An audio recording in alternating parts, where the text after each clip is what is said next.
வணக்கம். செல்வகுமாரின் முக்கடல் காற்று பற்றிய அறிவிப்பும் இலங்கைக்கான வானிலை ஆய்வறிக்கையும் 2025 மார்ச் 2 ஞாயிற்றுக்கிழமை அதிகாலை நிலவர வானிலை பதிவு. அதிகாரப்பூர்வ வானிலை அறிக்கைக்கு இந்திய வானிலை ஆராய்ச்சித்துறை அறிக்கையை பார்க்கவும்.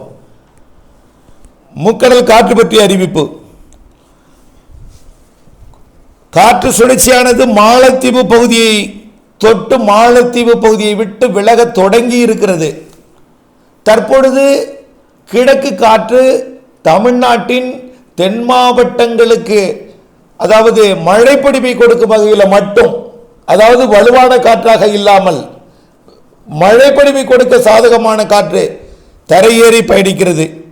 இந்த காற்று தூத்துக்குடி மற்றும் கன்னியாகுமரி மாவட்டத்தில் மட்டும் சற்று வலுவாக கடலோரத்தில் இருக்கிறதே தவிர டெல்டா மாவட்டங்களுக்கோ வடகடலோரத்திற்கோ இலங்கையின் சுற்றுவட்டார பகுதிகளுக்கோ அச்சுறுத்தும் காற்று என்பது இல்லை, விலகிவிட்டது. நிலநடுக்கோட்டுக்கு தெற்கே ஒரு நிகழ்வு உருவாக்கி காற்றை திசை மாற்றி வைத்திருக்கிறது. அச்சுறுத்தும் காற்று விலகியது. நீங்கள் இனிமேல் மீன்பிடிக்க செல்லலாம். மாலத்தீவு லட்சத்தீவு இடைப்பட்ட பகுதியில் மட்டும் 2 நாட்களுக்கு அச்சுறுத்தும் காற்று இருக்கும். குறிப்பாக மாலத்தீவுக்கும் லட்சத்தீவுக்கும் இடைப்பட்ட அந்த மத்திய பகுதி மட்டும் கொஞ்சம் அச்சுறுத்தும் காற்று இருக்கும். அதே போல கர்நாடகாவின் வடக்கு கரையோரமும் கோவா மற்றும் மகாராஷ்டிரா கரையோரத்தில் வடக்கு திசையிலிருந்து கொஞ்சம் காற்று இருக்கும். காரணம், இந்த காற்று சுழற்சி மாலத்தீவு லட்சத்தீவு பகுதியில் நீடிக்க போகிற காரணத்தினாலே வடக்கு திசை காற்று அரபிக்கடலில் குஜராத் மற்றும் மகாராஷ்டிரா கரையோரம் வழியாக, கோவா கரையோரம் வழியாக, கர்நாடக கரையோரம் வழியாக லட்சத்தீவு பகுதியை நோக்கி வரும் என்பதனால் அந்த அச்சுறுத்தும் காற்று கொஞ்சம் இருக்கும். ஆனால் எந்தவித அச்சுறுத்து காற்று தான், பாதிக்கும் காற்று இல்லை. எச்சரிக்கையுடன் கேரள கடலோரம் மீன்பிடிக்கணும், அவ்வளவுதான். குமரி கடலில் இன்றைக்கு ஒரு நாள் மட்டும் இந்த அதுவும் குமரி முனையை ஒட்டிய காற்று, இலங்கை சுற்றுவட்டார கடற்பகுதி காற்றெல்லாம் விலகிவிடும் இன்றுடன். அடுத்த காற்று எச்சரிக்கை என்பது வரக்கூடிய 10ஆம் தேதிக்கு மேல் இருக்கும் என்று எதிர்பார்க்கப்படுகிறது. 11ஆம் தேதியிலிருந்து லேசாக காற்று தொடங்கி மன்னார் வளைகுடா குமரி கடற்பகுதிகளில் 12, 13 தேதிகளில் 15 தேதி வரைக்கும் மீண்டும் அச்சுறுத்தும் காற்று தெரிகிறது. இருந்தாலும் அவை எந்த அளவிற்கு எவ்வளவு வேகத்தில் காற்று இருக்கும் என்பதெல்லாம் வானிலை ஆய்வறிக்கை அப்டேட்ஸுடன் இணைந்திருந்து நீங்கள் திட்டமிட்ட பணி செய்ய வேண்டும். இப்பொழுதைக்கு அச்சுறுத்தும் காற்று முற்றிலுமாக விலகிவிட்டது. வரக்கூடிய 10ஆம் தேதி வரைக்கும் அச்சுறுத்தும் காற்று இல்லை. இன்னும் ஒரு 8 நாட்களுக்கு நீங்கள் கடலில் மீன்பிடிக்கலாம். மாலத்தீவு லட்சத்தீவு பகுதிகளுக்கு, லட்சத்தீவு மாலத்தீவு பகுதிக்கு மட்டும் செவ்வாய்க்கிழமையிலிருந்து பயணம் மேற்கொள்ளலாம் சரக்கு போக்குவரத்தை. ஆனால் மாலத்தீவு கூட நாளையிலேருந்து தொடங்கலாம். லட்சத்தீவிற்கு செவ்வாய்க்கிழமையிலேருந்து தொடங்கலாம். 2 நாள் லட்சத்தீவு மாலத்தீவு அந்த சரக்கு போக்குவரத்தை மட்டும் கொஞ்சம் யோசித்து செய்யுங்க. ஆனால் முன்னெச்சரிக்கை அவசியம். ஆனால் மீனவர்களை பொறுத்த வரைக்கும் தமிழ்நாட்டின் கரையோரத்தில் எந்த அச்சுறுத்தும் காற்றும் இல்லை, குமரிக்கடல் மன்னார் வளைகுடா உட்பட. நான் இன்றைக்கு மாலைக்கு பிறகு மிகவும் ஒரு சாதாரண ஒரு நிலைக்கு வந்துவிடும் என்று எதிர்பார்க்கப்படுகிறது. அடுத்தபடியாக இலங்கைக்கான வானிலை அறிக்கை, மழை அறிக்கை. அதாவது ஏற்கனவே இலங்கையில் கனமழை பொழிவை கொடுத்து வடக்கு கிழக்கு மாகாணங்கள் வரைக்கும் பாதிக்கும் மழைப்பொழிவை கொஞ்சம் கொடுத்துருக்கு. சில இடங்களில் கனமழை பொழிவு, மிக கனமழை பொழிவு எதை பாதித்திருக்குன்னா அறுவடையை நன்றாக பாதித்து விட்டது, அதாவது தானியங்களை பாதித்து விட்டது. அதே கால அணைகளுக்கு நீர்வரத்தை கூடுதலாக்கி இருக்கிறது. கொஞ்சம் தாழ்வான பகுதிகளில் வெள்ளம் தேங்கி இருக்கிறது என்று, அதே அணைக்கட்டிலிருந்து நீர்கள் திறக்கப்பட்டிருக்க வாய்ப்பு இருக்கிறது. ஆகவே இவையெல்லாம் நடந்து கொண்டிருக்கு. மழைப்பொழிவை பொறுத்த வரைக்கும் இலங்கைக்கு நாளை 3ஆம் தேதி வரை தான். ஆக இதுவரைக்கும் பெய்த மழை ஒரு பாதிப்பை கொடுத்தாலும், இன்றைக்கும் கொஞ்சம் மழைப்பொழிவு இருந்தாலும், நாளை இந்த மழைப்பொழிவு தீவிரம் குறைந்துவிடும் என்பது நீங்கள் நினைவில் கொள்ள வேண்டும், அச்சம் கொள்ள வேண்டாம். 3ஆம் தேதியுடன் இந்த மழைப்பொழிவு விலகிவிடும். 4ஆம் தேதியிலிருந்து மழை வாய்ப்பு இல்லை. அடுத்த மழைப்பொழிவு என்பது 11ஆம் தேதியிலிருந்து மழை தொடங்குகிறது. இலங்கையை பொறுத்த வரைக்கும் அடுத்த மழைப்பொழிவு 11ஆம் தேதி மாலை இரவிலிருந்து மழைப்பொழிவு தொடங்குகிறது. மதியத்துக்கு மேல் தொடங்கும் 11ஆம் தேதி, அடுத்த வாரம் செவ்வாய்க்கிழமை.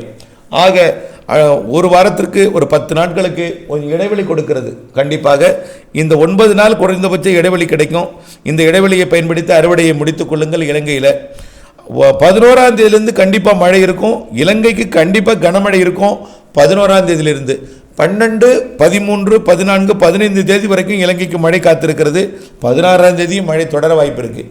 அடுத்த காற்று சுழற்சி கண்டிப்பாக இலங்கைக்கு மழைப்பொழிவை கனமழை பொழிவை கொடுக்கும் அமைப்பை 12ஆம் தேதி 11ஆம் தேதியிலிருந்து 16ஆம் தேதி வரைக்கும் ஏற்படுத்தும் என்பதில் மாற்றம் இல்லை. தமிழ்நாட்டிற்கு தூறல் சாரல் மழைப்பொழிவை கொடுக்கலாம். ஆனால் இலங்கைக்கு கனமழை பொழிவு இருக்குது 11லிருந்து 16ஆம் தேதி வரைக்கும், 12ஆம் தேதியிலிருந்து 15ஆம் தேதி வரைக்கும் கண்டிப்பாக இருக்கும் என்பதை நினைவுபடுத்த விரும்புகிறேன். ஆக அறுவடைக்கு தயாராக இருக்கக்கூடிய நெல் தானியங்களை வரக்கூடிய 10ஆம் தேதிக்குள் அறுவடை செய்திடுங்கள். இன்றைக்கு நாளை மழை இருக்குது, இன்றைக்கு நாளைக்கு இந்த அறுவடையோ பூச்சி விரட்டி அடித்தலோ இல்லை உலர்த்தும் பணியோ எதற்கும் முயற்சி செய்ய வேண்டாம். செவ்வாய்க்கிழமையிலிருந்து, அதாவது 4ஆம் தேதியிலிருந்து 10ஆம் தேதி வரை நீங்கள் அறுவடை செய்யலாம். வெப்பம் அதிகரித்து காணப்படும், மேகமூட்டம் கூட பெரிதாக அச்சுறுத்தாது. ஆகவே ஒரு தெளிவான வானமும் வெயிலும் இருக்கும். ஆக 4ஆம் தேதியிலிருந்து 10ஆம் தேதி வரை நீங்கள் அறுவடை செய்யலாம். 11ஆம் தேதி முற்பகல் கூட நீங்கள் அறுவடை செய்யலாம். ஆகவே அச்சமின்றி அறுவடை செய்யுங்கள். ஆனால் 12ஆம் தேதி மழை இருக்கிறது, 11ஆம் தேதி பிற்பகலில் இருந்து என்பதை நீங்கள் நினைவில் கொள்ள வேண்டும். இந்த தகவலை இலங்கையின் பிற மக்களுக்கும், அதாவது விவசாயிகளுக்கு குறிப்பாக, கடந்த முறை மழையை எதிர்பார்க்காமல் வானிலை அறியாமல் தற்பொழுது தானியங்களை சேதப்படுத்தி கொண்டிருக்கிறார்கள் என்பதை நினைவு முடியும். இருவர் பேசிய பொழுது அதை நான் உணர்ந்தேன். ஆகவே இலங்கை தமிழ் மக்களை பொறுத்த வரைக்கும் பொருளாதாரத்தில் மிகவும் பின்னடைந்திருக்கிறார்கள் கண்டிப்பாக. ஆகவே உங்களுடைய முதலீட்டையாவது மீட்டெடுக்க வேண்டும். ஆகவே வானிலை அறிக்கை என்பது மிகவும் உங்களுக்கு அத்தியாவசியம் என்பதை நீங்கள் உணர்ந்து, விவசாயிகள் அனைவரும் வானிலை அப்டேட்ஸ் அறிந்த அறுவடை மற்றும் விதைப்பு அனைத்து பணிகளுக்கும் திட்டமிட்டு விவசாயம் செய்ய வேண்டும். ஆகவே மழைநீர் சேகரிப்பு அமைப்பை அமையுங்கள்.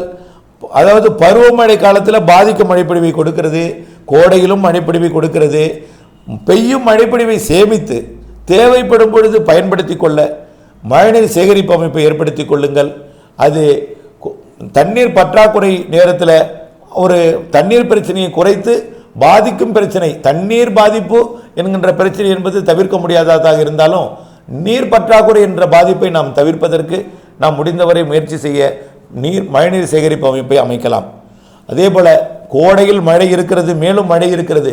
மார்ச் 22, 23, 24 ஒரு நிகழ்வு இருக்கிறது. அதே போல் ஏப்ரல் மாதத்திலும் 3 நிகழ்வு இருக்கிறது. இலங்கைக்கு கண்டிப்பாக இந்த நிகழ்வுகள் மழை தரலாம்.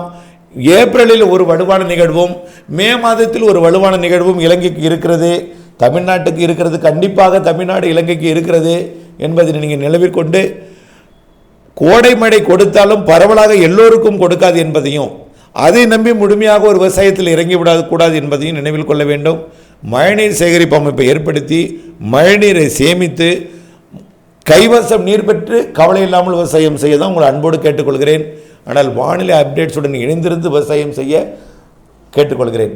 ஆகவே கோடையில் வெயிலும் இருக்கும், மழையும் இருக்கும். பருவமழை இந்த ஆண்டு சராசரிக்கு கூடுதல் என்பதை நினைவில் கொள்ள வேண்டும். இணைந்தே இருங்கள் அப்டேட்ஸுடன். நன்றி.